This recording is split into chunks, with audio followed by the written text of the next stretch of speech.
জীবনের প্রতিটি পা খুব সাবধানে হলো। জীবনের প্রতিটি পা খুব সাবধানে ফেলো, কারণ বহু মানুষ অপেক্ষায় আছে তোমার একটা ভুল দেওয়ার জন্য। আমি খুব বেশি শিক্ষিত নই, কিন্তু আমার কথার জন্য অন্য কেউ একজন কষ্ট পাবে ততটা মূর্খ নই। আপনাকে ঠকিয়ে হাসছে যারা, তাদেরকে হাসতে দিন। নিজেকে সৎ রাখুন, বাকিটা সময়ের উপর ছেড়ে দিন। মায়া জিনিসটা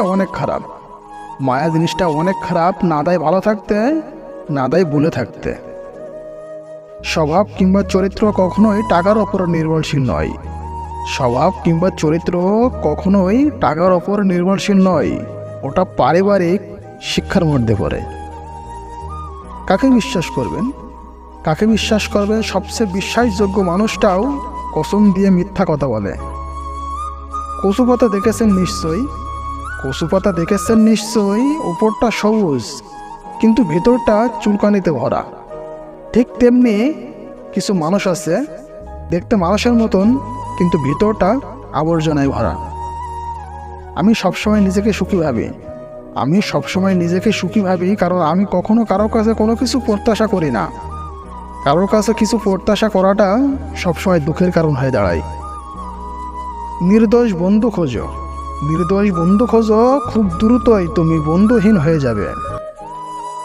শেখার জন্য তুমি পড়াশোনা করো, কিন্তু বুঝতে হলে তোমার প্রয়োজন ভালোবাসা। ধীরে ধীরে মানুষের কাছ থেকে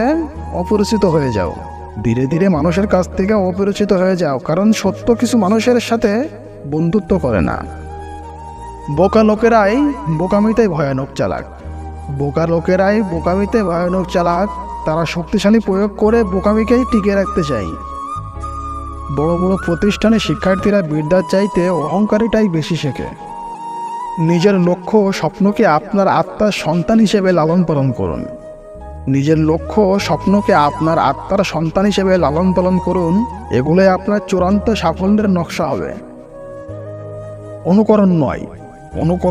অনুসরণ নয়, নিজেকে খুঁজুন, নিজেকে জানুন, নিজের পথে চলুন। টুকটাক কলঙ্ক নিয়েই মানুষ সুন্দর। দাগহীন জীবন হতে পারে না, খুব খ্যাতি জীবনও কলঙ্ক মুক্ত নয়। জীবন একটি শিল্প যা জ্ঞানের মধ্যেই প্রকাশ পেতে পারে। দূর থেকে মানুষ চেনা খুবই সহজ, কিন্তু ভিতর থেকে মানুষ চেনা খুবই কঠিন। আজকাল মানুষ দুর্বলের সাথে বীরত্ব দেখায় আর সবলের চামচামি করে। পুরুষের এক চোখে পরিবার, অন্য চোখে কেরিয়ার, দ্বিতীয় কোনো চোখ নেই নিজেকে দেখিবার। ভিডিওটি ভালো লাগলে অবশ্যই লাইক করবেন। কোন ভয়েসটি ভালো লেগেছে অবশ্যই আমাদের কমেন্টে জানাবেন। অ্যান্ড ভিডিওটি বেশি বেশি শেয়ার করেন আপনাদের বন্ধুবান্ধবের কাছে।